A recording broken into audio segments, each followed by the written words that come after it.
Hola amigos, vamos a continuar con el recorrido de la Torre Latinoamericana. Después de tomar el ascensor, llegamos al piso 38, en donde tenemos el museo, la ciudad y la torre a través de los siglos.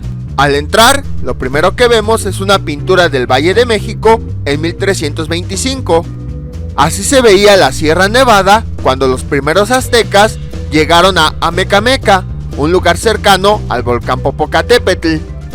En este museo vamos a ver la evolución de la ciudad desde la época prehispánica hasta la época actual. Vean, aquí tenemos una imagen de la antigua ciudad de los mexicas llamada Tenochtitlán. Esta vista fue la que los españoles tuvieron cuando llegaron al Valle de México en 1519. La describían como una gran ciudad en medio de un lago rodeada de cerros. Cuando Hernán Cortés llegó a la ciudad de Tenochtitlán, le informaba al rey de España, Carlos I, cada uno de los descubrimientos que hacía a través de cartas, a las cuales se les llamó cartas de relación. En la segunda carta, Hernán Cortés describía a detalle la impresión que obtuvo de la ciudad. Decía que era una gran ciudad sobre tierra firme en medio de un lago y que para acceder a ella había 4 entradas. Cada una de ellas tenía un puente que pasaban encima del lago y que conectaban a la ciudad con el resto del territorio. En los alrededores, en pequeñas islas, también había pequeños poblados. Las calles eran tan anchas que podían pasar más de 10 jinetes juntos sin problema. El emperador mexica Moctezuma le enseñó a Hernán Cortés las más importantes: la calzada de Tacuba, la calzada de Iztapalapa y la calzada del Tepeyac. De hecho, la actual calle de Tacuba es considerada como la calle más antigua de toda América Latina.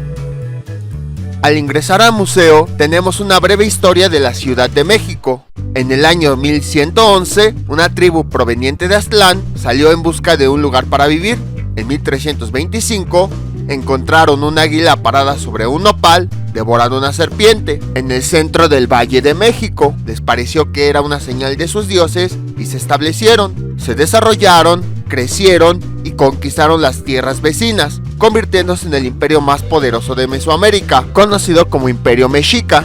Los tlaxcaltecas, que habían sido sometidos por los mexicas, se unieron a los españoles y así se inició la conquista y evangelización de México, que se consumó en 1521. Los españoles se asombraron de la belleza de la ciudad. En ella se establecieron órdenes religiosas como los franciscanos, que provenían de España para evangelizar a los indígenas. En una de las calles fundaron su convento, que después se suprimió y se subdividió hace siglo y medio. Fue donde se construyó la Torre Latinoamericana. En su segunda carta de relación, Hernán Cortés describió todo lo que le llamó la atención del palacio de Moctezuma. Él decía que había estanques de agua de todo tipo, agua dulce, agua salada, y que en cada uno de ellos había aves de ese tipo de agua. También había 300 personas que se dedicaban solamente a alimentarlos, a cuidarlos y a curarlos. Además estaba lleno de jardines y de aves que él no había visto en España. También describe que había otros animales. Él dice que había leones y tigres. Sin embargo, creemos que en realidad pensó que los jaguares eran estos felinos. En otra habitación comenta que encontró a los ídolos de los mexicas, que eran dioses muy bravos y que además también había animales en esa sala que los custodiaban. En otra de ellas encontró una sala más macabra, ya que encontró varias víboras, varias serpientes y varias culebras, y decía que eran alimentadas con los cuerpos de las personas que morían en los sacrificios.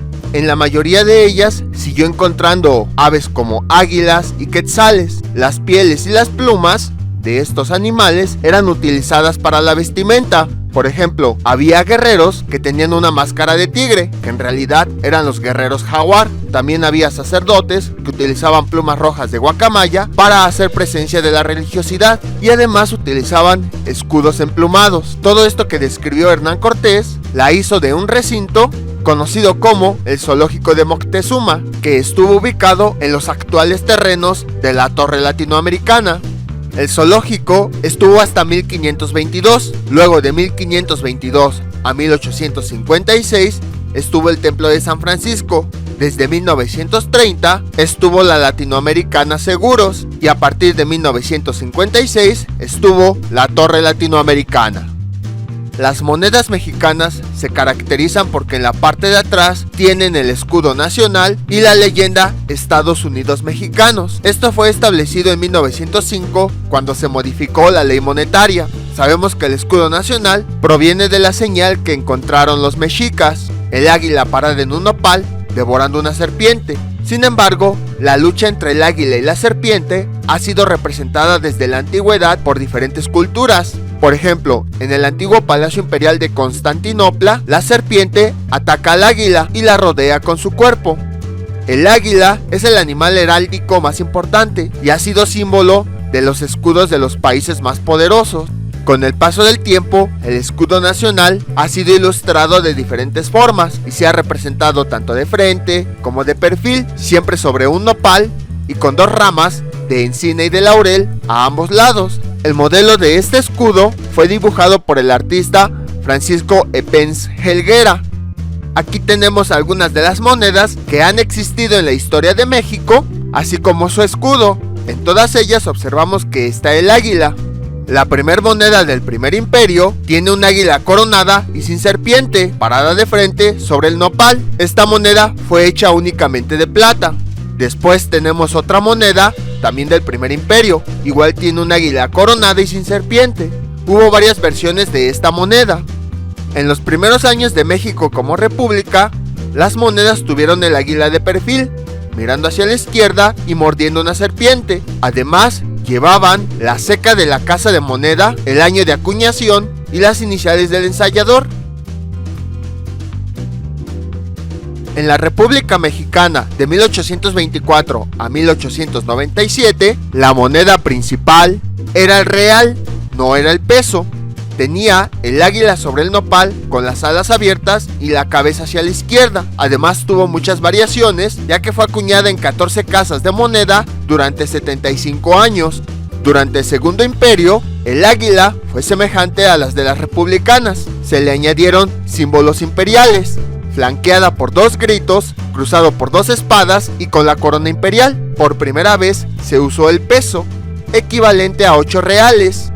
Además, en la República, aunque ya se usaban los pesos, que tenían un escudo muy parecido, se siguieron acuñando monedas de 8 reales.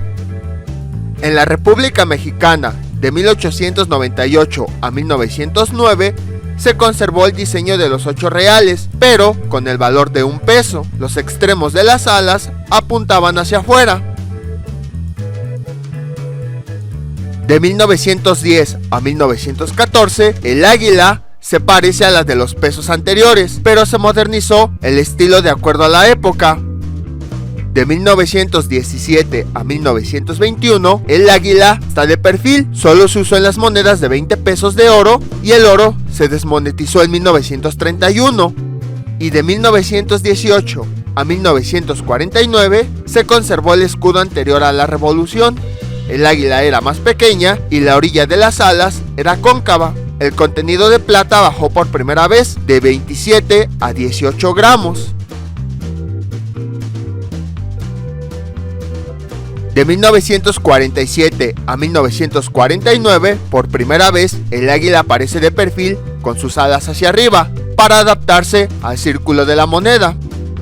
De 1977 a 1992, el escudo tiene poco relieve, pues el grabado es plano y las ramas de encino y laurel ocupan medio círculo. Ya se había dejado de usar plata en las monedas. Y de 1992 a 2009 aparece el escudo nacional en las monedas que emite el Banco de México. El Códice Mendocino es un escrito mexica que habla acerca del descubrimiento del águila. En él se encuentra una imagen conmemorativa en el momento en el que el sacerdote Tenoch guía a la tribu mexica hacia el lugar que su dios Huitzilopochtli les prometió, y ahí encontraron la señal indicada, un águila parada sobre un nopal. En ese sitio, en 1325, fundaron la ciudad de Tenochtitlán. La llamaron así en honor al sacerdote Tenoch. Se dice que ese lugar corresponde a la actual plaza de Santo Domingo. En ella estuvo una fuente de la Aguilita para conmemorar ese evento, pero hoy está desaparecida. Originalmente, El sitio donde nos encontramos está en medio de un extenso lago, sobre el cual los mexicas cimentaron tierra firme, construyeron una isla artificial y edificaron su ciudad capital. Su traza original estaba orientada hacia los 4 puntos cardinales y permanece vigente hoy en día en la alineación de las calles del centro de la Ciudad de México. Esta señal fue plasmada al reverso de las monedas que emitió Agustín de Iturbide para reforzar la identidad nacional de los mexicanos. Posteriormente, los gobiernos republicanos la siguieron utilizando. Poco a poco, el escudo nacional fue cambiando su forma sin perder su esencia. A continuación tenemos una serie de piezas de origen prehispánico que fueron encontradas cuando se escarbó para construir la torre latinoamericana. Los aztecas salieron de Aztlán en el año 1111 y se establecieron en el Valle de México cuando en 1325 habitaron una isla en medio de un lago y ahí fundaron Tenochtitlán. Al llegar aquí fueron conocidos como mexicas. Desde ese lugar empezaron sus conquistas, ya que era una tribu guerrera. Conquistaron Culhuacán en 1367 y nombraron a Acamampichtli como su primer gobernador, que era conocido como Tlatoani. Después le sucedió Huitzilihuitl, Chimalpopoca e Izcoatl. Conquistaron Azcapotzalco en 1430 y se aliaron con Texcoco y Tlacopan, formando la Triple Alianza. Posteriormente gobernó Moctezuma I, que expandió sus dominios conquistando a los totonacas de Veracruz y a los mixtecas de Oaxaca. Finalmente fue emperador Moctezuma Xocoyotzin, que no pudo dominar a los tarascos y fue odiado por tlaxcaltecas, a quienes tomaban prisioneros para sacrificar a sus dioses. Su religión los obligaba a contentar a sus dioses entregándole los corazones de sus enemigos, los cuales llevaban a sus templos, conocidos como teocalis, para abrirles el pecho y sacarles el corazón a un latiente. Sus principales dioses eran Huitzilopochtli de la guerra, Tlaloc de la lluvia, Coatlicue de la falda de serpientes, Tezcatlipoca, el espejo de obsidiana, y Quetzalcoatl, la serpiente emplumada. Sabían trabajar la piedra de la que hacían sus templos y sus principales ídolos. También usaban barro para sus utensilios y sus ídolos menores. Lo que más maravilló a los españoles fue su habilidad para trabajar oro y plata, y para hacer adornos o dibujos con plumas. Para utilizar con facilidad las pieles y plumas, hicieron un zoológico, que fue uno de los primeros del mundo, que estaba en las tierras de la Torre Latino. Tenían una creencia que decía que llegarían hombres blancos para dominarlos, por eso se aterraron tanto cuando supieron que habían llegado hombres extraños. Esto facilitó la conquista, pues consideraron como un hecho inevitable. Muchos guerreros dieron su vida defendiendo su cultura. También murieron muchos españoles que defendieron la suya.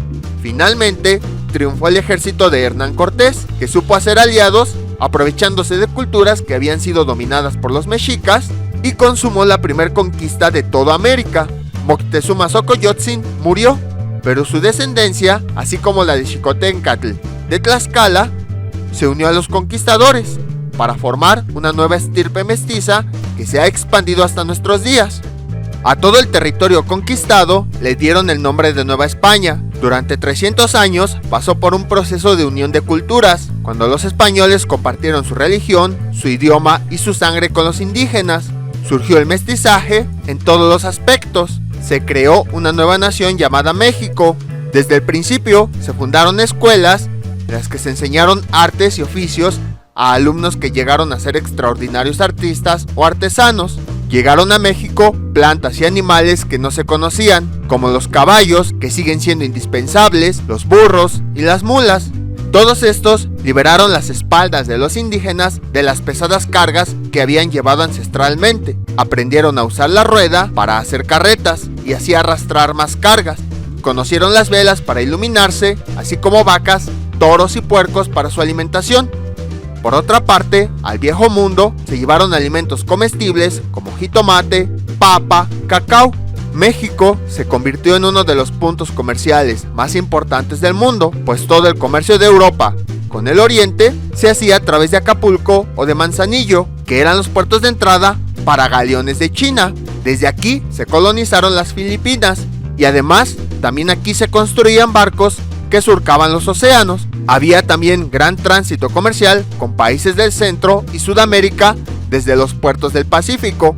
Se desarrolló la minería y la moneda mexicana, que se usaba para realizar compras en el Oriente, se convirtió en una de las más sólidas, gracias a la plata que se utilizaba para elaborarlas y que se extraía de esas minas.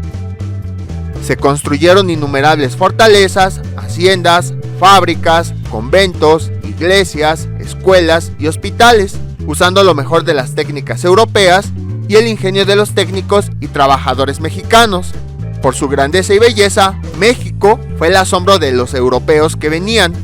Una de las principales construcciones de esa época fue el convento de San Francisco, que durante más de 300 años fue el centro desde el que salieron misiones franciscanas que llegaron más allá de nuestras fronteras. En los terrenos de ese convento se construyó la Torre Latinoamericana. El convento de San Francisco fue el primero y el más grande que se fundó en la Nueva España. Fray Pedro de Gante, que llegó desde 1523 con otros 11 misioneros, no solo evangelizó, sino enseñó oficios, así como la lengua española a los indígenas, y fundó muchos otros conventos y escuelas. El convento franciscano de México, que se estableció sobre lo que había sido el zoológico de Moctezuma, creció durante 300 años y tenía, entre otras cosas, una gran biblioteca y una huerta que regaban con agua de Chapultepec.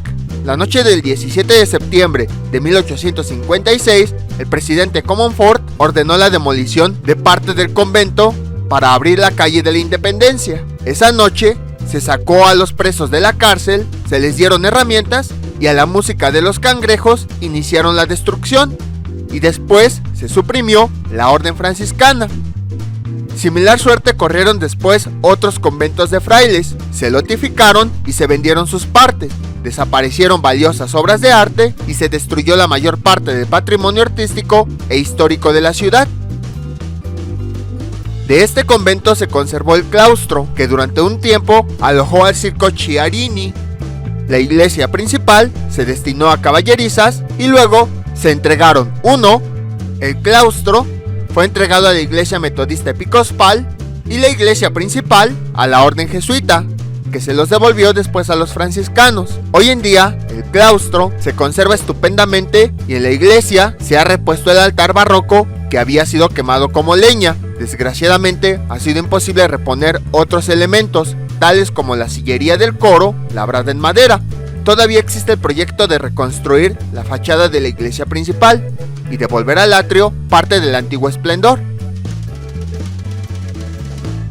Tenemos un mapa de la Ciudad de México en 1628. Observamos que la antigua Tenochtitlán ya tiene un aspecto diferente. Aquí tenemos una imagen que nos retrata cómo fue la Ciudad de México en 1856. Enseguida tenemos unas imágenes que nos documentan la vida del convento de San Francisco. En honor a este convento, la calle sobre la cual estaba situado se le llamó Calle de San Francisco.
Después de las leyes de reforma, el gobierno se adjudicó la propiedad de los conventos y los fue vendiendo en lotes. El lote número 5, con 2.242 metros cuadrados, se le vendió a Vicente García Torres el 3 de mayo de 1862. Había sido valuado en 62.823.30 y por órdenes del presidente de la República se vendió en 2/3 partes de su valor, dando 13.000 en efectivo y el resto hasta completar 41.882 en bonos de la deuda interior en un plazo de 4 meses. Se incluyó en el lote todos los edificios comprendidos en la superficie. Alguien retiró, no se sabe si para destruir o para vender, las esculturas y pinturas. Tampoco se conoce el destino de los retablos dorados. García Torres tenía el periódico El Monitor Republicano, que favorecía al gobierno de Juárez y a las leyes de reforma. Demolió la capilla de la Tercera Orden y otras construcciones, dividió el lote en 2 partes y vendió a su hijo el lote de la esquina. Posteriormente, él lo vendió a otras personas que construyeron un edificio que compró la empresa La Latinoamericana en 1926. La otra mitad del lote se construyó el Hotel Guardiola, que se demolió hace algunos años. En el siglo XX empezaron a diseñar proyectos para tratar de reconstruir la fachada como era originalmente. De los muchos monumentos importantes que se destruyeron en el país durante el siglo XIX, la portada principal de la iglesia grande del convento de San Francisco es una de las que mejor está documentada. Existen grabados y pinturas que indican cómo era. Se conserva una fotografía en donde se aprecian sus partes con todo detalle y está una copia idéntica de la mayoría de sus elementos en la antigua portada lateral, que fue cubierta para construir la capilla de Guadalupe, actual entrada a la iglesia. Se conocen contratos con arquitectos y canteros, por lo que se sabe cuáles eran los santos que adornaban cada nicho, y se conservan algunas piedras que se recuperaron al demoler el antiguo edificio Rule, que se había usado como relleno para sus muros. Como dato curioso, les puedo decir que actualmente en esa zona existe el centro cultural El Rule. Se sabe cuál es la cantera de la que se extrajo la piedra y hay artesanos que conservan la ciencia de sus antepasados, los mismos que labraron la fachada original. Con estos elementos se pudo hacer un nuevo proyecto en el que se detalló piedra por piedra, incluyendo sus anclajes al muro principal, para restituir a la humanidad este patrimonio, y gracias a toda esa documentación se pudo volver a construir. Otro de los monumentos importantes de la Ciudad de México es el famoso Caballito de Tolsá. Fue hecho por orden del virrey Marqués de Branciforte, que quería quedar bien con el rey Carlos IV y se lo encargó a Manuel Tolsá. Fue creada el 4 de agosto de 1802 en la huerta del Colegio de San Gregorio. Se tardaron 6 años para realizarla, 3 para hacer el molde, 3 más para conseguir 600 quintales de bronce, que equivalen a 27 toneladas, 15 minutos para vaciarlo y 5 días para enfriarlo. Después de 14 meses de limado, cincelado y pulido, estuvo listo para hacer su primer viaje, y lo hizo el 28 de noviembre de 1803. En un carro de 6 ruedas de bronce. Tardaron 4 días en subirlo a su pedestal, al centro de la Plaza de Armas. Estuvo ahí durante 20 años, y para evitar que no lo fundieran, debido a que México se acababa de independizar, fue trasladado al claustro de la universidad, que estaba en ese entonces en el lugar que ahora ocupa la Suprema Corte de Justicia de la Nación, al lado del Palacio Nacional. Después se lo llevaron al Parque de la Alameda y a las glorietas del Paseo de la Reforma. A pesar de la reja que se le puso, hubo estudiantes que se subían a leer. En ese sitio estuvo durante 29 años y después de una estancia universitaria tan larga, empezó a realizar un nuevo viaje el 3 de septiembre de 1852 y tardó 21 días en recorrer más de 2 kilómetros. Se detuvo al inicio de Paseo Nuevo de Bucareli, frente a la Plaza de Toros, a la orilla de la ciudad, y le volvieron a colocar rejas. 127 años duró el caballito en ese lugar. Fue testigo de muchos cambios a su alrededor. La ciudad creció y cambió su entorno. El 27 de marzo de 1979 volvió a viajar. Estaba dentro de una caja metálica para cuidarlo. Ese mismo día llegó a su nuevo sitio, en donde ha permanecido hasta el día de hoy. está frente al Museo Nacional de Arte y mirando hacia el Palacio de Minería. Cuando visitemos esos sitios vamos a poder conocerlo en persona. Debido a todos los viajes que realizó, se le dio el apodo de El Caballito Viajero.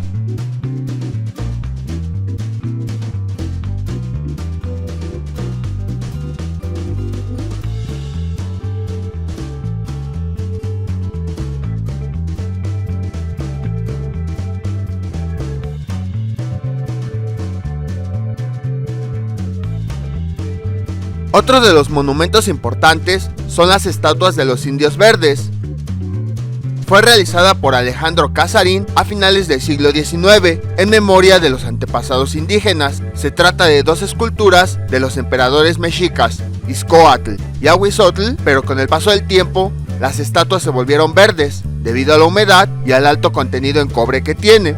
Desde 1889 estuvieron en las afueras, al inicio del Paseo de la Reforma, frente al otro emperador, el caballito de Carlos IV, pero al crecer la ciudad, las movieron a un sitio más tranquilo y en 1901 se fueron a Canal de la Viga, donde estuvieron rodeados de flores y plantas hasta 1939. Como el Canal de la Viga lo cerraron para pavimentarlo, los llevaron a otro lugar en la entrada a la carretera Laredo. Volvió a crecer ese sitio y se fueron al Tepeyac. Y después, en 1979, fueron colocados a la salida de la carretera de Pachuca, en donde recibieron su nombre como Indios Verdes. En el 2005 fueron movidos al Parque del Mestizaje, en donde permanecen al día de hoy.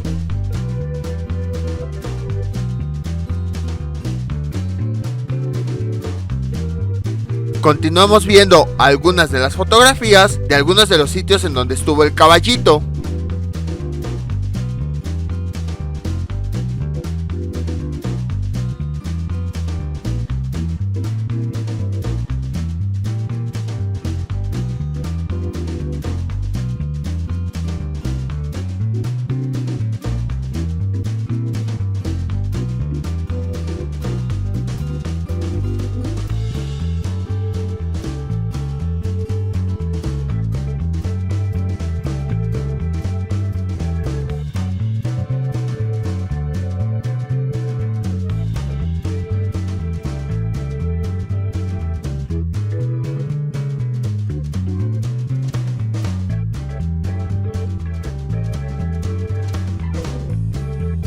Aquí tenemos algunas fotografías del convento de San Francisco.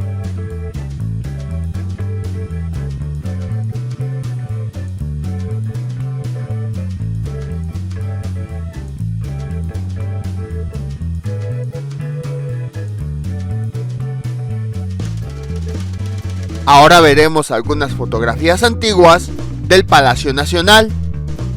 Aquí tenemos unas fotos del Palacio Nacional. Casi nadie lo sabe, pero su construcción inició en 1522 como segunda residencia privada de Hernán Cortés, y a la plaza principal se le conoce como Zócalo.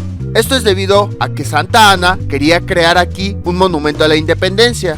Entonces colocó una base, a las cuales también se le conoce como Zócalo, para empezar a construirlo. Sin embargo, nunca se realizó, se le quedó ese nombre de Zócalo.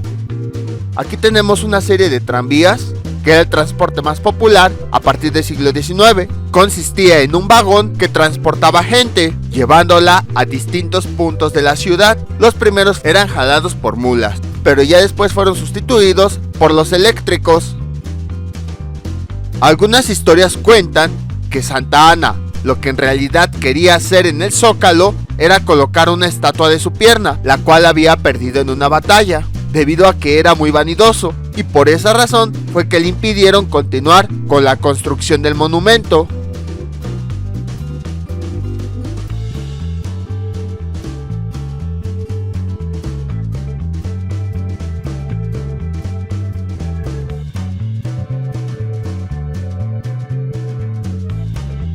Aquí continuamos viendo algunas fotografías del Palacio Nacional durante su defensa en la Decena Trágica.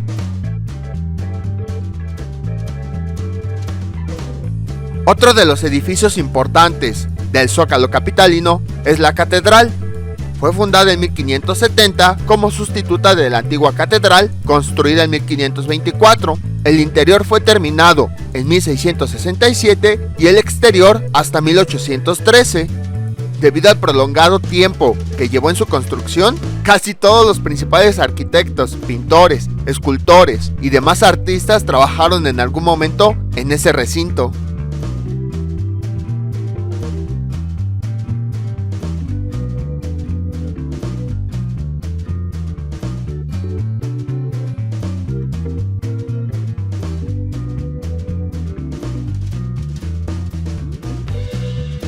Una de las calles muy conocidas de esa época, llamada calle de San Bernardo, debido a que ahí estaba el convento de San Bernardo, fue demolida junto con algunos edificios para crear la avenida 20 de noviembre y así la catedral tuviera una mejor vista. Otro edificio emblemático de la Ciudad de México es el Palacio de Bellas Artes. Se encuentra cerca de la Torre Latino. Fue construido con motivo de la celebración del centenario del inicio de la independencia de México. Sin embargo, fue inaugurado hasta el 29 de septiembre de 1934 debido a la Revolución Mexicana. Originalmente en este sitio estaba el Gran Teatro Nacional y el arquitecto italiano Adamo Boari y el ingeniero mexicano Gonzalo Garita fueron los encargados de realizar este proyecto, que en un principio solamente iba a ser la ampliación del teatro. Boari le encargó a Agustín Querol en 1908 4 Pegasos, aunque murió antes de fundirlos. Volvieron a México vía Veracruz y llegaron en 1912. Subieron a los 4 Pegasos en el escenario y estuvieron ahí hasta 1921, esperando a que se terminara la obra que había sido suspendida por la Revolución. Fueron colocados en la Plaza de Armas, el Zócalo, y acompañaron a 2 victorias que había puesto Maximiliano sobre las puertas laterales de Palacio Nacional, y ahí permanecieron hasta 1908. Cuando se modificó la Plaza de Armas, regresaron a Bellas Artes, que se terminó hasta 1934 con un nuevo proyecto de Ignacio Mariscal. Desde que hicieron el estacionamiento subterráneo y la nueva plaza, se puso a 2 de ellos sobre fuentes diseñadas por Boari y a los otros 2 mirando hacia la calle. La Plaza Guardiola se forma por 2 edificios. A la izquierda tenemos la Casa de los Perros y a la derecha tenemos la Casa de los Azulejos. La Casa de los Azulejos, así es como luce hoy en día, fue la residencia de los condes del Valle de Orizaba. Nosotros estamos grabando desde donde antes estuvo la Casa de los Perros, nada más que esta ya fue demolida. Sin embargo, en el sitio de la Casa de los Perros, anteriormente, estaba la residencia de los marqueses de Santa Fe de Guardiola. En 1871 fue reemplazada por la Casa de los Perros. En ella vivió la familia Escandón y fue realizada por el arquitecto Rodríguez Arangoiti. Fue conocida como la Casa de los Perros porque en su fachada tenía 2 estatuas de perros negros. Sin embargo, esa casa también fue demolida. En 1930 se construyó el edificio Guardiola, que es un anexo del Banco de México. Ahorita en el video es donde nos encontramos y desde donde estamos grabando la Casa de los Azulejos.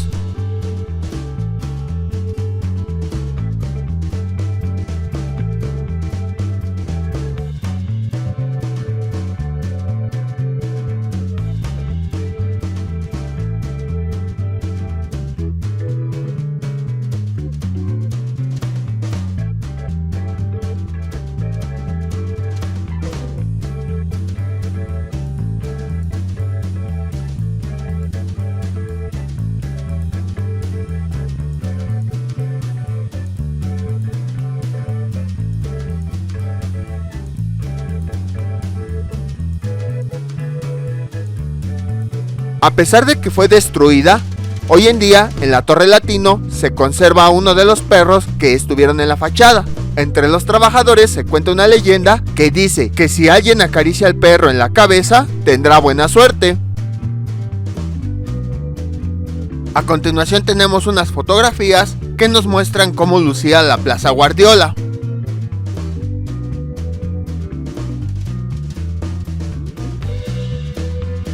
Enseguida tenemos una fotografía de la calle San Francisco. Cuando Madero se convirtió en presidente de México, para llegar a Zócalo atravesó esta calle. Cuando murió Pancho Villa en su honor, a esta calle la bautizó como Francisco y Madero, que hoy en día se conoce como calle Madero y es por la que pasamos al inicio del recorrido de la Torre Latino. Por esa razón se las mostré.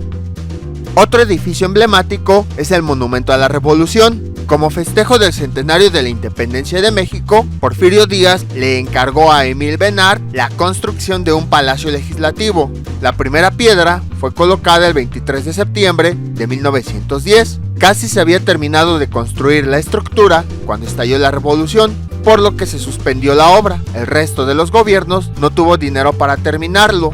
En 1933, por orden del general Calles, desmantelaron parte de la estructura y solo dejaron la cúpula, que después se convirtió en el monumento a la revolución. Esta cúpula estaba coronada por un enorme águila que al devorar una serpiente tendría a su vista toda la ciudad. Cuando el proyecto fue abandonado, el águila fue colocada en el monumento a la raza, que está al norte, camino a la villa de Guadalupe. En 1933 se acordó reconstruir la obra como monumento a la revolución. Fue inaugurado en 1938 y en la década de los 2000 volvió a ser cerrado. Sin embargo, el 20 de noviembre de 2010 fue reinaugurado como parte de los festejos del centenario del inicio de la Revolución Mexicana.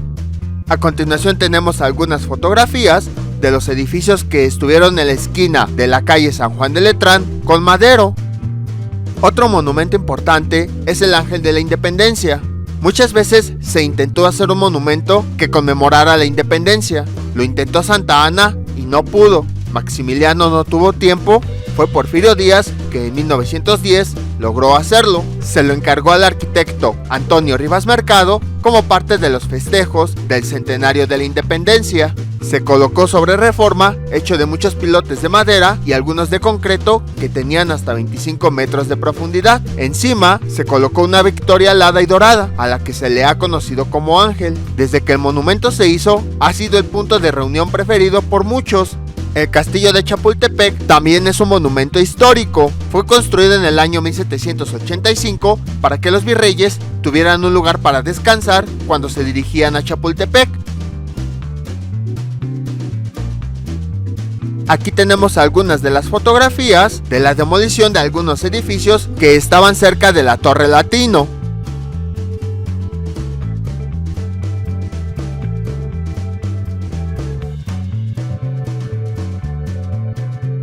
Y aquí tenemos las fotos de algunos otros monumentos.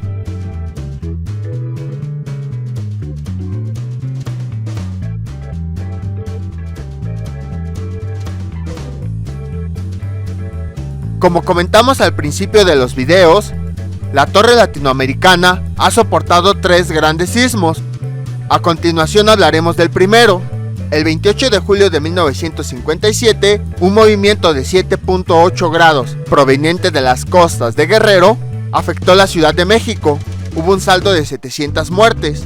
Este sismo es conocido como el Sismo del Ángel, ya que la victoria de la columna de la Independencia se cayó y se hizo añicos. Lo sorprendente es que la columna siguió intacta. Esto se debe a la gran cimentación que tuvo.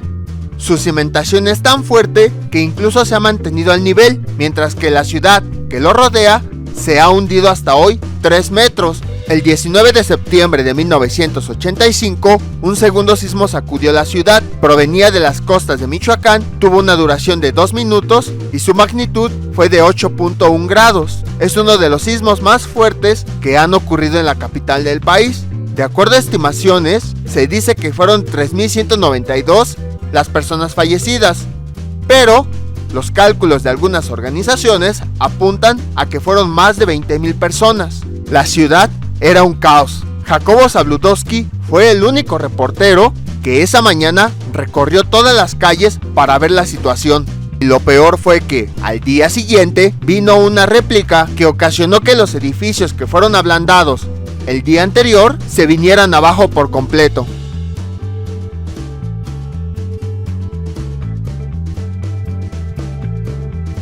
De este lado tenemos un sismógrafo. Es un aparato que detecta los movimientos telúricos.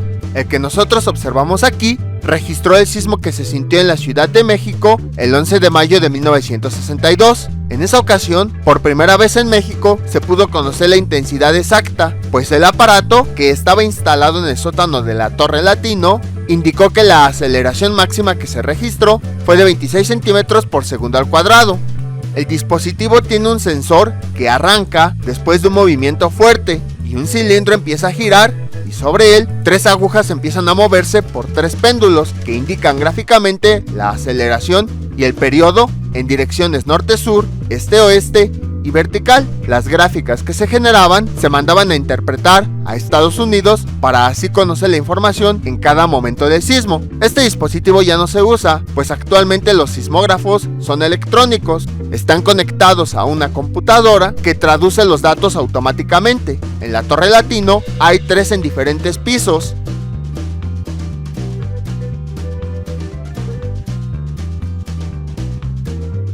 Y así como en el sismo de 1957, la Torre Latino también sobrevivió al sismo de 1985. Incluso hay una fotografía en la que se ve cómo la torre sobresale de entre muchas ruinas.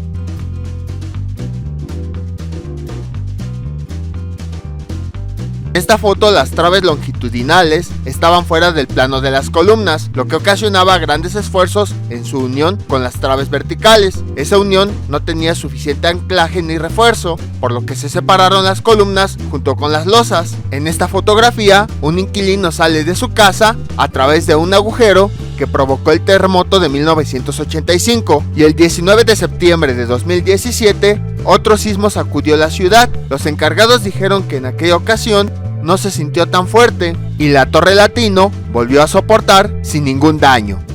Como ven, esta torre ha soportado una gran cantidad de sismos, por esa razón al inicio tenía placas conmemorativas y ya vimos toda la historia del lugar. Lo único que nos faltaría conocer es que el edificio fue diseñado por el arquitecto mexicano Augusto Álvarez.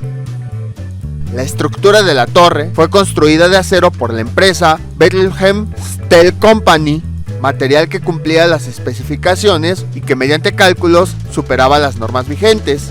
Los remaches se instalaban en caliente para que el metal al rojo vivo pudiera moldearse y posteriormente unir con fuerza las piezas al enfriarse. Como hay columnas que soportan distintos números de pisos, se colaron primero las losas de los pisos 15 a 43, que tienen sección constante. Solo entonces se remacharon los elementos estructurales que ligan las columnas exteriores para no provocar esfuerzos adicionales por su deformación diferencial. A la estructura se le aplicó un recubrimiento que le brinda protección en caso de incendio.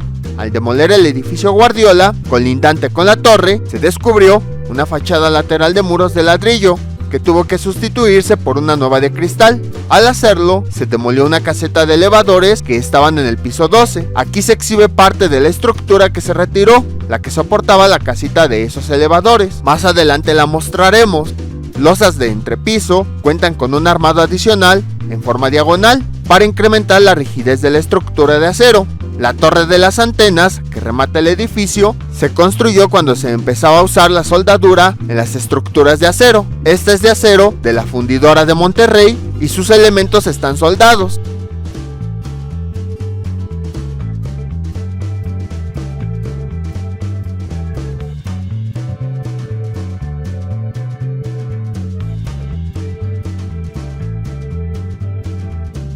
Esta es la estructura que les comenté que se quitó del piso 12.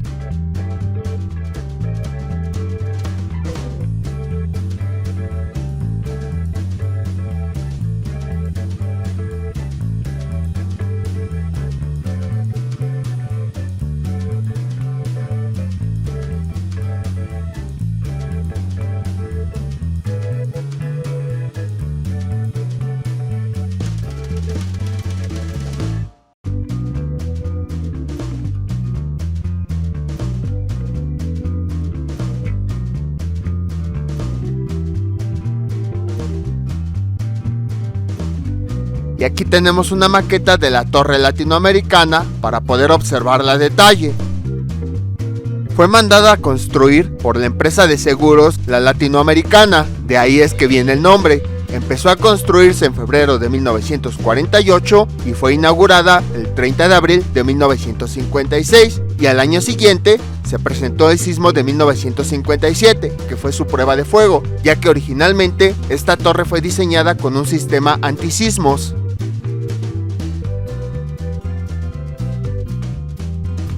Entonces, resumiendo lo que hemos visto en el museo, aquí estuvo el zoológico de Moctezuma, después estuvo el convento de San Francisco, a un costado la Plaza Guardiola, después estuvo el edificio La Latinoamericana y finalmente la Torre Latino. Ahora vamos a hablar de la cimentación. Sabemos que la Ciudad de México estuvo en el centro de un lago. El subsuelo de la ciudad, por lo tanto, está hecho de arcilla húmeda y solo a 33 metros hay una capa de arena resistente, pero bajo esta arena hay más arcilla y luego otra capa resistente. Cuando se realizaron los estudios de tierra para conocer el suelo, se pudo observar que se componía de diversas capas. Solamente hasta 70 metros de profundidad el suelo era inalterable. Entonces, clavaron 361 pilotes de concreto hasta la primera capa resistente para tener una base sólida para desplantar el edificio. También se hizo una excavación de 13.5 metros de profundidad para tener un empotramiento suficiente donde hay 3 sótanos. El agua del subsuelo provoca un esfuerzo hacia arriba, llamado subpresión, que es de 10 toneladas por metro cuadrado. O sea, para que me entiendan, lo que hace el agua es empujar las columnas hacia arriba, por lo que ayuda con 10.000 toneladas a soportar las 25.000 que pesa el edificio. Eso libera a los pilotes parte de su esfuerzo. Existe un sistema de inyección de agua bajo la cimentación, capaz de provocar empujes diferenciales y así compensar esfuerzos que tienden a inclinar la estructura. Como la ciudad en general se hunde más que los edificios cimentados, ya lo vimos con el Ángel de la Independencia, se previó en la losa de la planta baja un sistema para que bajara y así evitar su desnivel con la banqueta. Los pilotes de la Torre Latino tienen una profundidad máxima de 33.60 metros desde el nivel de la superficie del terreno a la punta del pilote, apoyado en una capa con un espesor aproximado de 4 metros, en el cual se encuentran cimentados. Este tipo de pilote es conocido como pilote de punta, ya que transfiere la carga vertical desde la superficie, pasando por terrenos de baja resistencia hasta uno que puede soportar el peso de la estructura, evitando los hundimientos por la compactación de los niveles de tierra menos resistentes. Como el terreno de la Ciudad de México es barro húmedo, debido a la carga que ejerce la Torre Latino sobre la tierra, esa agua es expulsada, produciendo deformaciones en el terreno. Por esa razón fue que se diseñó este sistema. Las características de los pilotes utilizados son los siguientes. La punta es una pieza de concreto de sección circular con 43 centímetros de diámetro que penetra en el subsuelo. El tubo de hincado es el que recibe el golpe de la piloteadora, empujando y guiando la punta hasta el nivel de subsuelo resistente. Una vez que el tubo hizo penetrar la punta, se introduce en su interior una camisa corrugada. La camisa corrugada es un tubo corrugado de lámina negra cuyo diámetro es de 30 centímetros. Esta se introduce dentro del tubo de hincado después de que la punta alcanzó la capa resistente del subsuelo. Posteriormente, la camisa se atornilla a la punta por medio de un dispositivo especial, se verifica la verticalidad y por último se cuela el pilote con un concreto de alta resistencia. Para lograr que la torre tuviera una altura de 181.33 metros, se emplearon materiales muy ligeros y resistentes para su estructura. Esta fue diseñada bajo criterios de simetría y continuidad. Para que esta presentara una deformación sísmica máxima aceptable, se evitaron los muros ligados a estructuras. Además, los acabados, fachadas, muros interiores, plafones, etc. aceptan desplazamiento entre piso y plafón de 1.5 centímetros sin sufrir daños. La estructura de acero es reforzada en los pisos por losas que se ligaron a la estructura mediante conectores especiales. Estas también se reforzaron con varillas diagonales que se preesforzaron para aumentar su rigidez en el plano de la losa. Las fachadas quedaron voladas del eje de la columna 1.50 metros y los pretiles se hicieron de concreto reforzado, logrando una mayor rigidez en los entrepisos. Para el proporcionamiento de las columnas, se procuró que las secciones permanecieran constantes en dimensiones generales, combinando únicamente los pesos por unidad de longitud para obtener la resistencia requerida. En el caso de las uniones de las vigas principales, se calcularon para obtener rigidez uniforme, lo cual se logró haciendo que los peraltes de las viguetas fueran iguales entre dos columnas extremas, variando únicamente el peso por unidad de longitud. A mediados de 1950 se empezó a recibir la estructura y comenzó el montaje. Toda la estructura está remachada, sin embargo, durante la construcción, las juntas de las columnas y los pisos del 14 al sótano se dejaron atornilladas temporalmente, mientras se colaron las losas de los pisos 17 al 37 y posteriormente del piso 1 al 14. Solo entonces se remacharon las juntas que habían sido atornilladas, al fin de evitar esfuerzos adicionales resultantes por el colado de las losas sobre las estructuras de los pisos aún no colados. El remachado de la estructura se realizó con mano de obra mexicana exclusivamente, trabajando a alturas donde históricamente nunca se había logrado en México. Los remaches se colocaron al rojo vivo gracias al excelente trabajo. De acuerdo a muestreos posteriores que se hicieron después de los sismos del 57 y del 85 que se realizaron a las juntas remachadas, se probó más de 2000 remaches y no se encontró ninguno defectuoso. Por primera vez en México se llevó a cabo una instalación hidráulica mediante el empleo de tuberías de cobre. Los plomeros de ese entonces desconocían las técnicas para la instalación, por lo que tuvieron que capacitarse. Se emplearon 55,000 kilogramos de cobre en tuberías, cuyos diámetros iban desde media hasta 12 pulgadas. Muchos de ellos tenían medidas especiales que no existen en el mercado. Todas las líneas cuentan con soldadura especial y quedaron ligadas a la estructura por medio de abrazaderas metálicas con aislamiento de hule para prevenir los fenómenos de corrosión por electrólisis, además de contar con juntas de dilatación para controlar los efectos de la dilatación térmica, es decir, que se expanda por el calor. El sistema de bombeo a presión constante es, en el caso de la torre, un sistema hidroneumático, el cual, mediante tanques que contienen agua y aire a presión, mantienen las tuberías de alimentación cargadas con este líquido para brindar el servicio hidráulico. Este sistema está dividido en 3 zonas de abastecimiento.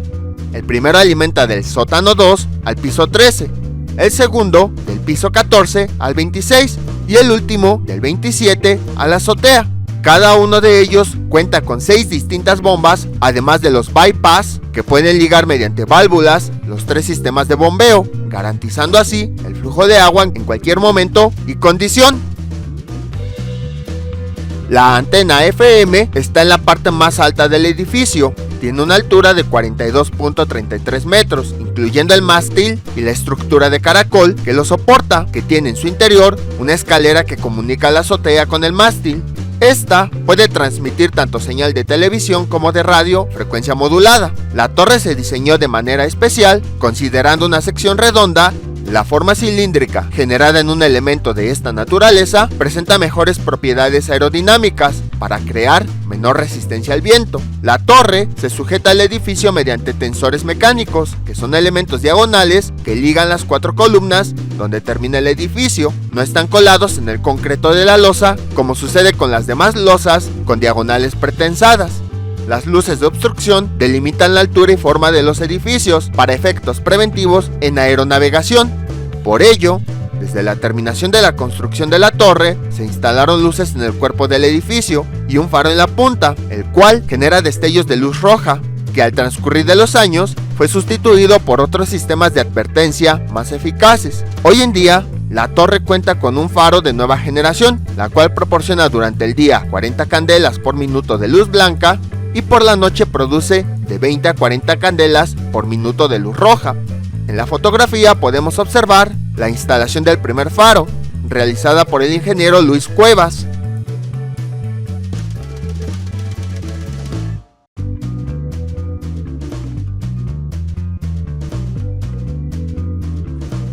Este dispositivo se llama deforfímetro, fue diseñado por los ingenieros Newmark y Sibaert. Tiene un brazo diagonal conectado a 2 columnas del edificio, el cual transmite el movimiento a una aguja que está sobre un cilindro, el cual gira automáticamente cuando hay un desplazamiento importante en el entrepiso y así registra en una gráfica las deformaciones. Gracias a él pudo saberse que el sismo del 11 de mayo de 1962 fue el 48% de la intensidad del que hubo el 28 de julio de 1957, pues esa fue la proporción registrada del movimiento del entrepiso de la torre. Todos los edificios oscilan continuamente, ya sea por el viento o por movimientos que se producen en el suelo. Incluso cuando pasa un camión pesado, estas oscilaciones son pequeñas. Los sismos producen oscilaciones mucho más fuertes y su periodo depende de la naturaleza del movimiento y del suelo. Todas las estructuras tienen una o varias frecuencias naturales de oscilación que dependen de su masa y de su rigidez. Los edificios tienen diferentes modos de oscilar, uno por cada piso. El primer modo de oscilación de la torre es de 3.66 segundos, el siguiente piso de 1.53, el tercero de 0.98 y los otros son menores. El primer nivel provoca el máximo desplazamiento, en cambio, el segundo tiene un nodo intermedio por el piso 18 y el tercero tiene dos nodos, en los pisos 10 y 26. El periodo es el tiempo que tarda una oscilación completa en ejecutarse. Cuando el periodo del sismo coincide con el de alguna edificación, este entra en resonancia, de modo que cada movimiento es mayor que el anterior, provocando esfuerzos grandes. Esto es lo que provoca el colapso de muchas estructuras. Históricamente, los macrosismos del Valle de México tienen un periodo de 2 segundos, por lo que no se acercan al primer modo de vibración del edificio. Ante la presencia de movimientos sísmicos, se provocan desplazamientos que van desde 0.04 a 0.06 centímetros. Estos ocurren entre los pisos de la torre. Sin embargo, la estructura se calculó para soportarlos con márgenes de seguridad. Enseguida tenemos una lista de los edificios más altos en 1956. En ese año fue el primer edificio con fachada de cristal, el mayor del mundo, construido en una antigua zona histórica, el que tenía los elevadores más rápidos, el único construido en una zona sísmica, el sexto más alto, construido entre 1933 y 1960, el cuarto mayor del mundo, fuera de los Estados Unidos. Su proyecto incluía una torre de televisión de 205.6 metros, pero por razones económicas solo se hizo de 181.33 metros.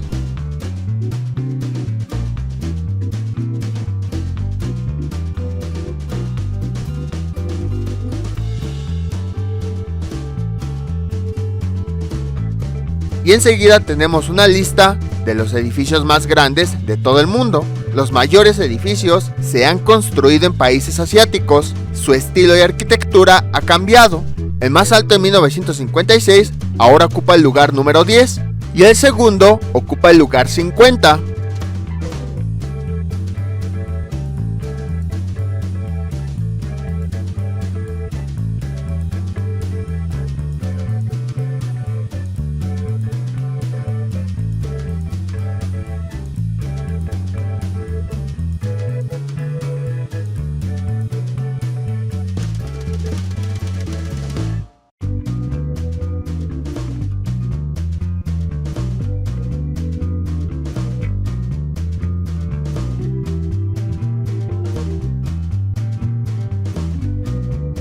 Ahora veremos las biografías de las personas más importantes que estuvieron involucradas en el proyecto. El primero de ellos fue el arquitecto Augusto Álvarez. Nació en Yucatán en 1914 y murió en México en 1995. Fue un arquitecto que estudió en la Academia de San Carlos de la UNAM. Fue fundador y primer director de la Facultad de Arquitectura. Construyó muchos edificios en la Ciudad de México. El arquitecto Manuel de la Colina había diseñado un edificio de 25 pisos para la Latinoamericana, que vio el potencial del país y de la aseguradora, y prefirió hacer uno de 44, para lo que encargó el diseño de una nueva estructura. Las características estructurales le obligaron a cambiar el estilo de la fachada, por lo que llamaron a Augusto Álvarez para este importante trabajo. Después de hacer muchos anteproyectos, planos y dibujos, todos ellos a base de cristal, escogió uno que fue innovador para su tiempo y que sigue siendo adecuado a las necesidades aún 50 años después. La silueta, fachada y colores de la torre han convertido a este edificio en el símbolo de la Ciudad de México. El ingeniero Nathan Newmark es un consultor en el diseño antisísmico de la Torre Latino. Fue doctor en ciencias y doctor en filosofía. Era el director del Departamento de Ingeniería Civil de la Universidad de Illinois. Contribuyó de manera muy importante a la mejor comprensión de las deformaciones de suelo bajo las cimentaciones y de materiales estructurales, bajo esfuerzos importantes y estructuras sujetas a impacto. Fue consultor del gobierno norteamericano durante la guerra, del sistema de tránsito de San Francisco, del oleoducto de Alaska, de la construcción de reactores nucleares y de varias presas de diferentes países. Ganó el Premio Nacional de Ciencias en 1968. Debido a esto, uno de los principales edificios de la Universidad de Chicago lleva su nombre. Nació el 22 de septiembre de 1910 y falleció el 25 de enero de 1981.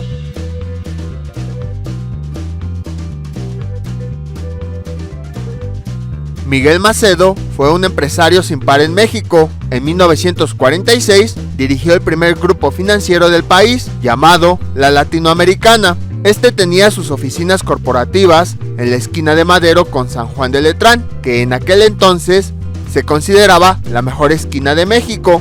Decidió levantar allí un edificio digno de la importancia de la aseguradora, y para eso se asesoró de los mejores ingenieros que podía conseguir, los hermanos Leonardo y Adolfo Sebaert y el ingeniero consultor norteamericano Nathan Newmark. Los ingenieros dictaminaron que sí era posible construir un edificio de 44 pisos en una zona de grandes terremotos, y el empresario Miguel decidió empeñarse a fondo en la construcción de este edificio, el cual fue llamado Torre Latinoamericana. No faltaron obstáculos desde todos los frentes, desde el económico hasta el político, pasando por el ingenieril. Sin embargo, el proyecto continuó adelante. A su muerte en 1959, luego de un esfuerzo de 10 años, don Miguel no solo había recibido la satisfacción de ver concluida su obra, sino de ver que el edificio, contra todo pronóstico, había resistido el terremoto de 1957 y además estaba completamente ocupado.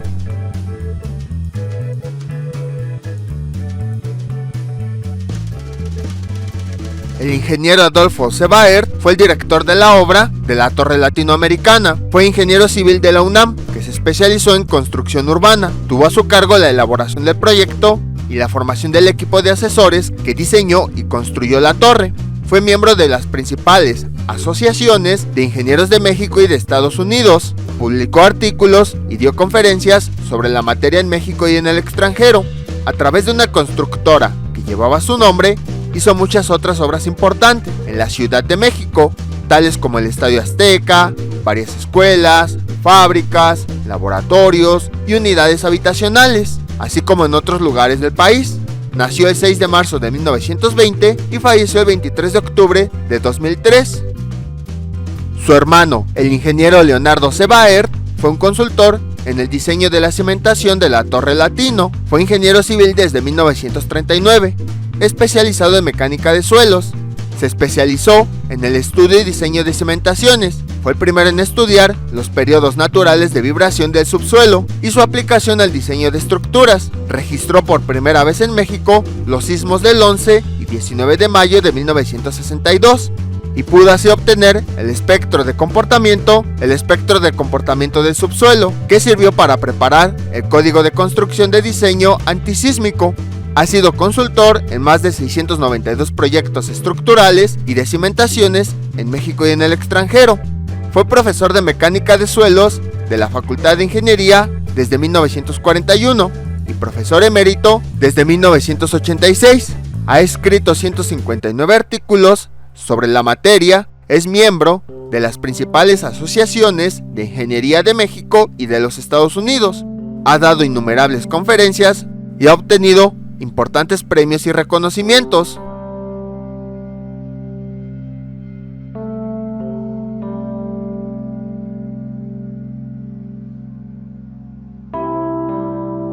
Ahora vamos a hablar de los ascensores. El edificio cuenta con 7 elevadores. Los primeros 6 atienden desde la planta baja a distintos niveles y hasta el piso 37. Específicamente, el número 1 tiene servicio desde el primer piso y de manera continua a partir del piso 11 hasta el 25.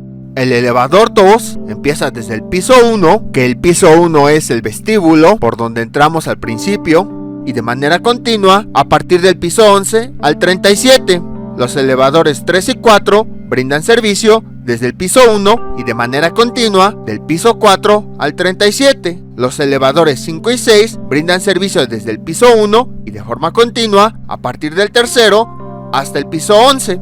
Finalmente, el elevador 7 sirve del piso 37 al 42. Al día de hoy se han modernizado los elevadores 2, 3 y 4. Estos equipos ahora cuentan con inteligencia artificial gracias a un controlador a base de microprocesadores, los cuales analizan las condiciones y variaciones de tráfico hasta 15 veces por segundo, modificando el sistema de despacho de cada elevador con la posibilidad de cambiar la dirección de viaje en cualquier piso sin tener que llegar a los pisos terminales, con el fin de optimizar la asignación de llamadas, reduciendo el tiempo de espera.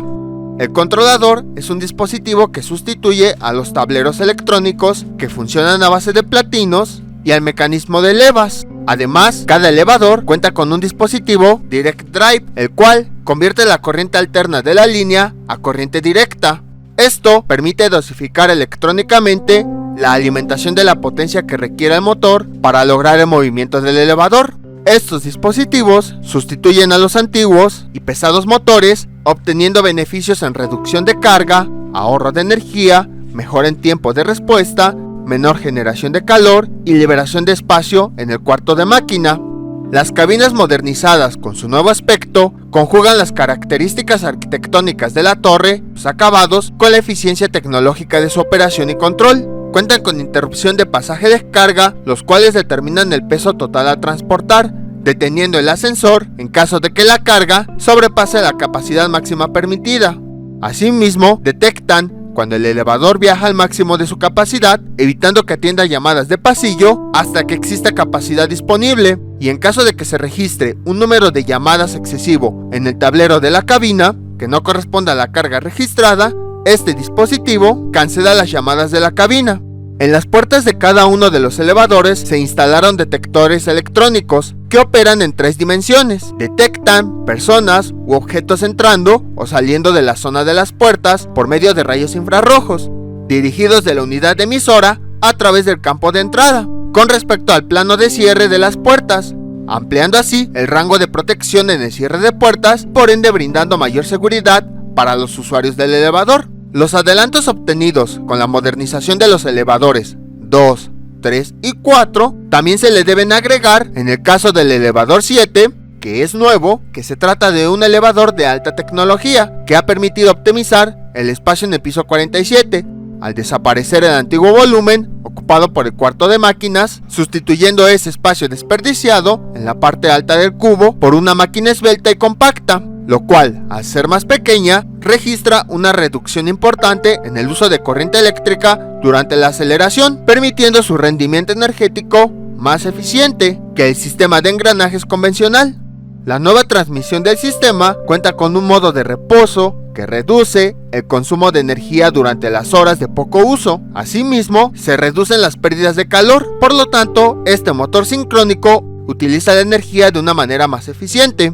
La tracción de este elevador se realiza por medio de bandas planas hechas con cables de acero recubiertos con una capa de poliuretano. Cada banda de 3 milímetros de espesor y 20 milímetros de ancho es más ligera, durable y flexible que los tradicionales cables de acero trenzado. Cada banda incorpora 588 cables de acero de alto grado de resistencia a la tracción. Cada banda puede levantar un total de 3.800 kilogramos. Este equipo cuenta con 3 bandas, lo que significa que este sistema proporciona un factor de seguridad de al menos 12/1. A futuro se tiene contemplada la modernización de los demás elevadores, el 1, el 5 y el 6, así como la instalación de al menos un nuevo equipo de alta tecnología que brindará servicio desde la planta baja hasta el piso 9.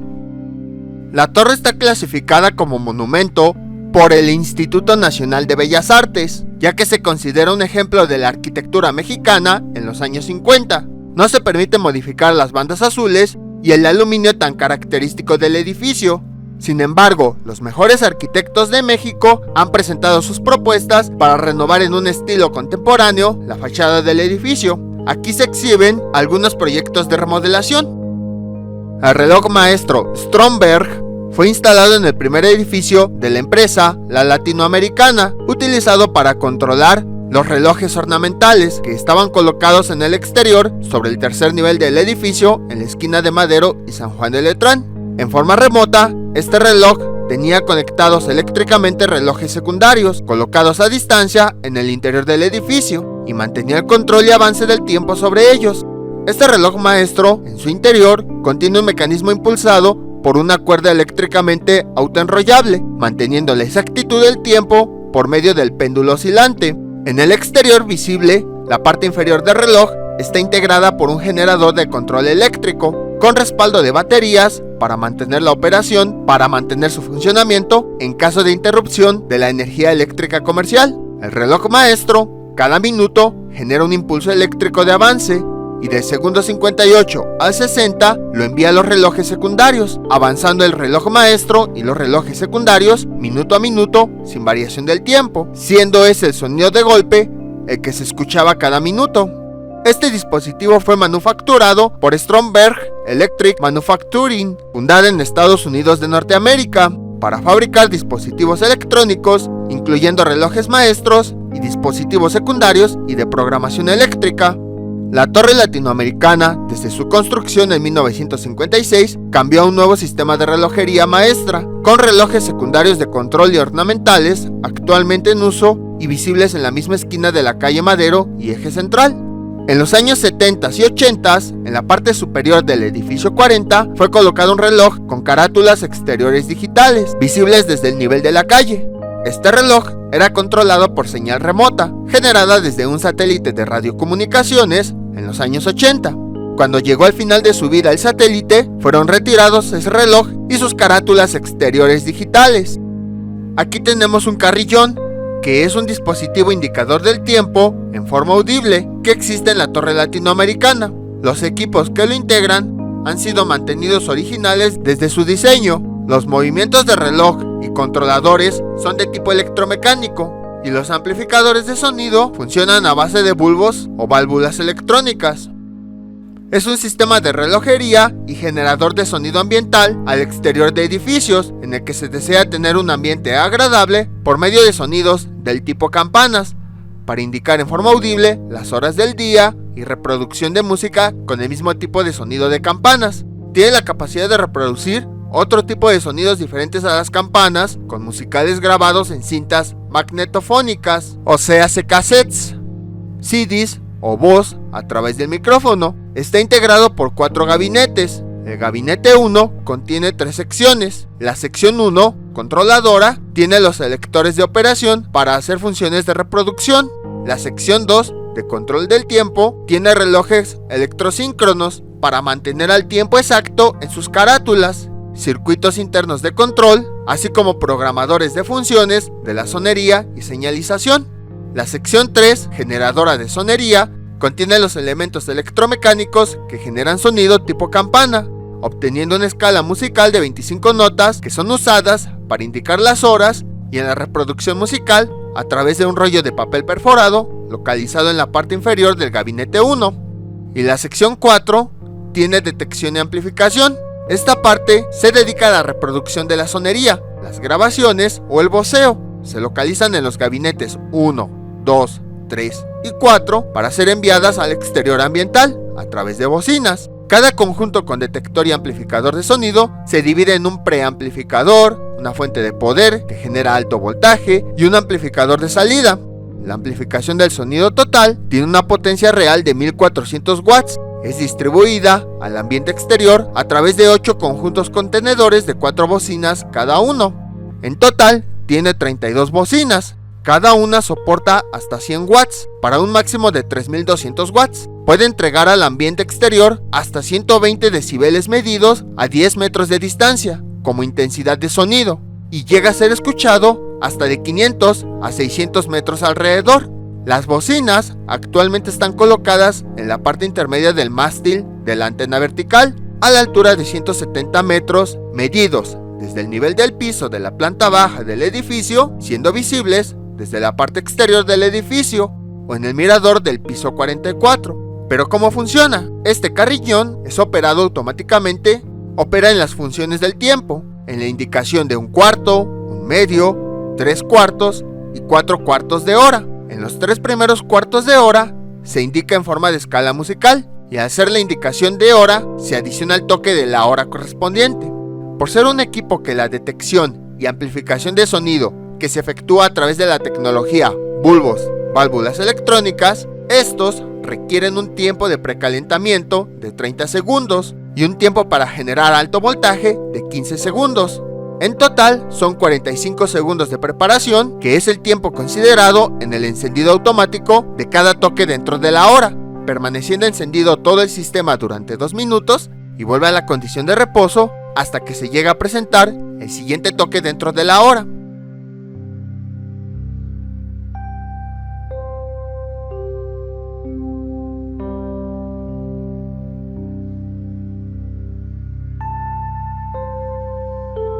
Aquí tenemos unos calendarios en los cuales la Torre Latino fue la portada.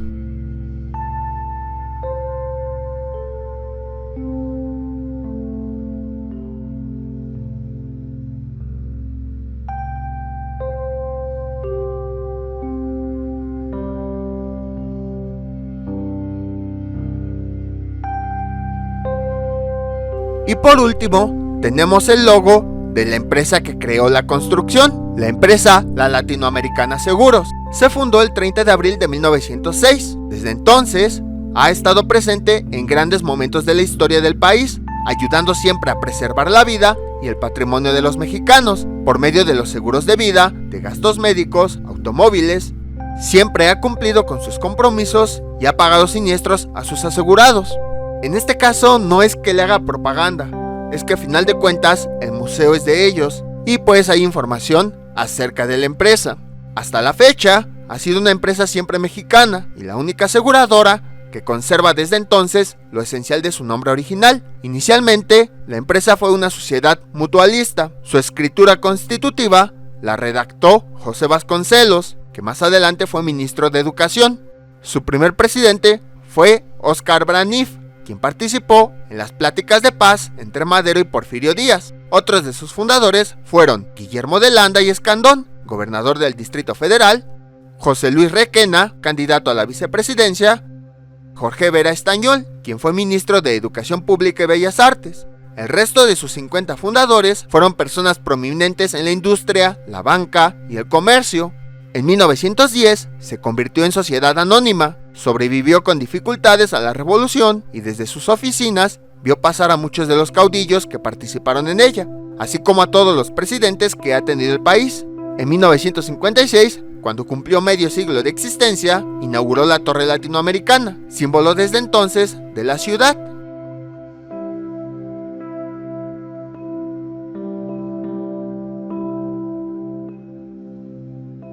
Y con esto terminamos el recorrido del museo. Pero todavía no acaba el recorrido de la Torre Latino. Ahora nos dirigimos al piso 42, en el cual se encuentra el mirador para poder observar toda la Ciudad de México. Y llegamos al piso 42, en donde tenemos el mirador de la Torre Latinoamericana. Ya era hora, después de que conocimos su historia, al fin pudimos conocer el mirador de este lugar. Tiene unos pequeños binoculares o telescopios a los cuales se les inserta una moneda para poder observar la ciudad. En la taquilla les van a dar un plano que tiene vistas a los 4 puntos cardinales. Si quieren se los dejo para que lo puedan descargar y ahí vienen indicados algunos de los sitios más importantes de la ciudad. Al observar en el mirador puedan identificarlos. En este sitio hay una cafetería y también hay una tienda de recuerdos. Creo que también hay un juego de realidad virtual, pero ese no viene en el paquete, sino que lo tienen que pagar aparte. La ventaja de este sitio es que sí pueden sacar su celular para tomar fotografías, videos o cualquier otra cosa.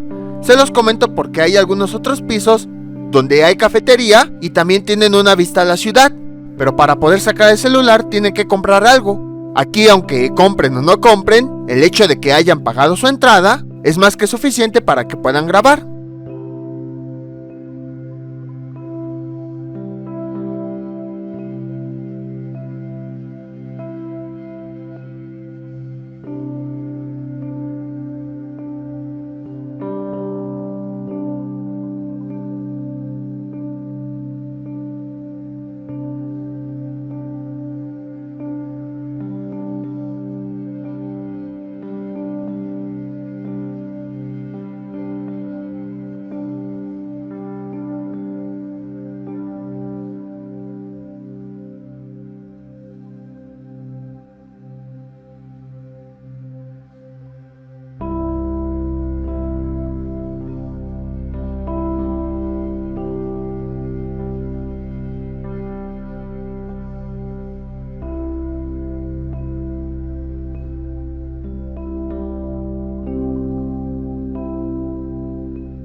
Y aquí ya terminamos de realizar el recorrido. A la entrada tenemos unos mapas de la ciudad, que son los que se muestran a continuación.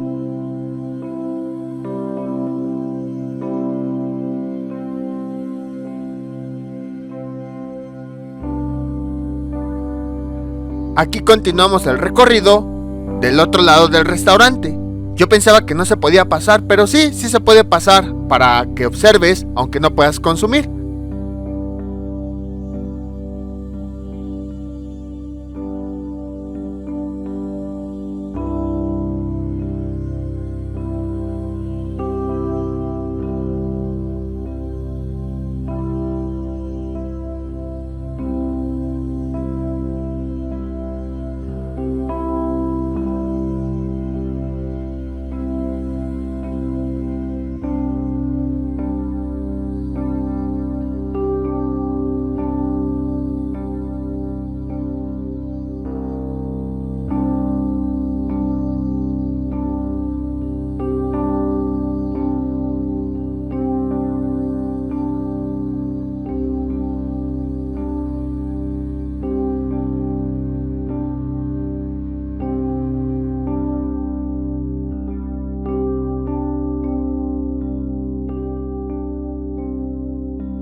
Y ese juego que se ve al fondo es el juego de realidad virtual del cual les hablé. Y ahora vamos al piso 44. En el piso 44 tenemos la terraza, en donde podemos ver la ciudad. Nada más que lo único malo son estas mallas, pero pues son por protección. Aquí estamos viendo el norte de la ciudad, que tiene lugares como Tlatelolco, el Palacio de Bellas Artes, Garibaldi, Palacio Postal, Banco de México, Basílica de Guadalupe y Teatro de la Ciudad. De hecho, ahí se ve el techo del Palacio de Bellas Artes. Ahorita les voy a dejar también una foto para que puedan apreciarlo mejor.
En el siguiente lado estamos viendo hacia el oeste de la ciudad. Algunos lugares importantes ahí son la Torre Cuarzo, Monumento a la Revolución, Hemiciclo a Juárez, Parque Alameda, Torre Mayor y Bosque de Chapultepec. De esos lugares donde nosotros hemos estado es el Bosque de Chapultepec. Igual les voy a dejar una foto para que puedan apreciarlo mejor. También les sugiero que visiten este sitio durante la temporada navideña alrededor de las 6 de la tarde para que vean todos los adornos de todas las casas. Y aquí tenemos la antena que tanto estábamos comentando, la antena de FM.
Posteriormente, tenemos una vista sur de la ciudad.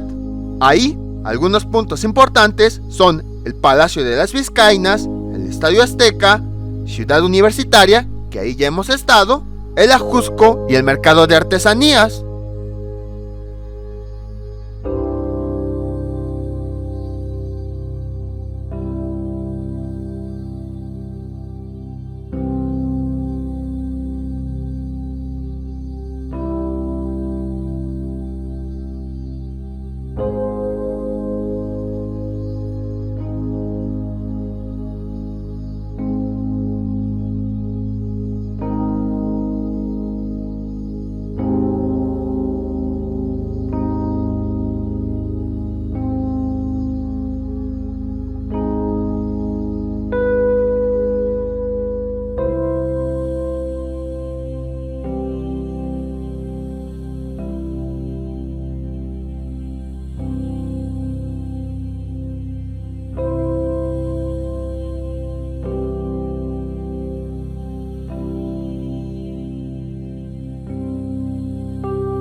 Y finalmente tenemos el este, en donde tenemos Santo Domingo, la Catedral, el aeropuerto, Palacio de San Lázaro y el volcán Iztaccíhuatl.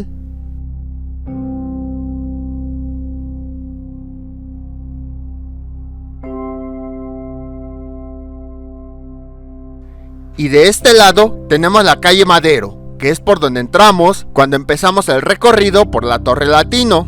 Y es la calle de la que hemos estado hablando principalmente en todos los museos, por la que entró Francisco I. Madero para llegar a Zócalo capitalino.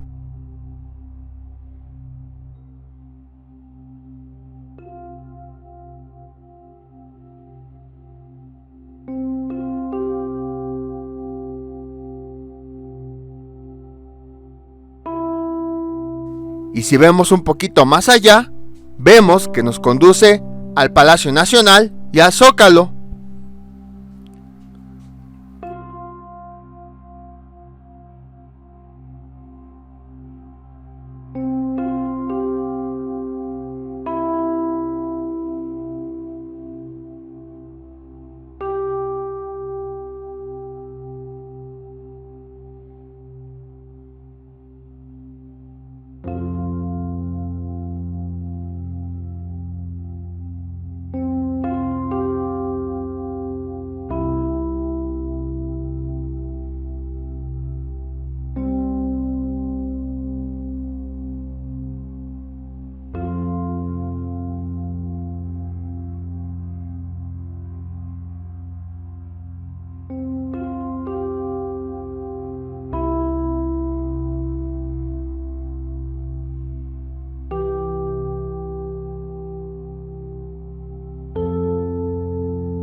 ¿Se acuerdan que cuando visitamos el Palacio de Iturbide vimos una pequeña cúpula por adentro? Pues es esta cúpula que estamos viendo en esta fotografía. Desde aquí se puede apreciar de una mejor manera. Recordemos que el Palacio de Iturbide está enfrente de la calle Madero.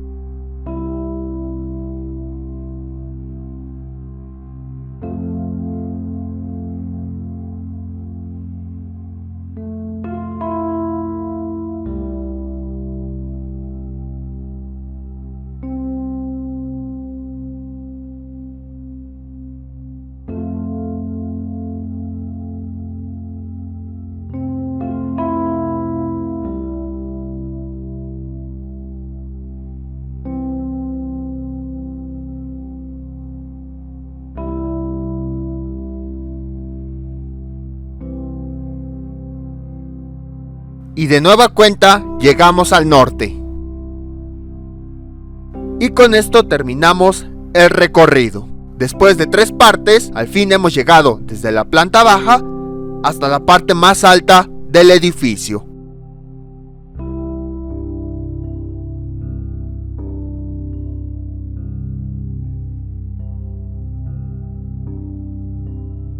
Para llegar, solamente se tienen que bajar en la estación San Juan de Letrán de la línea 8 del metro, caminan por el eje central y llegarán al sitio. Aunque este video lo dividí en 3 partes, en realidad los 3 sitios los pueden visitar en un día completo y no se van a tardar mucho. Los videos quedaron largos más que nada por la gran cantidad de información que hay, pero en realidad los espacios son muy pequeños. Ahora, aquí solamente les estoy presentando la exposición de Barbie, de Star Wars, el Museo de Bicentenario, el Museo de la Ciudad, el Mirador y la terraza. Sin embargo, si ustedes lo desean, también pueden visitar otras atracciones turísticas, como un túnel giratorio y un laberinto de espejos. Sin embargo, estas son atracciones diferentes a las del paquete que incluye los sitios que acabamos de recorrer. Si se dieron cuenta, en algunos videos salía mi muñeca que tenía una pulsera de papel. Esta la iban recortando después de salir de cada uno de los sitios. El horario de todos los museos es de lunes a domingo de 9 a 22 horas, ese mismo horario que la Torre Latinoamericana. Esperamos que les haya gustado. Es uno de los sitios, junto con la Villa de Guadalupe, más largos que hemos recorrido. Y nos vemos para la próxima visita. No olviden suscribirse y dejar sus comentarios.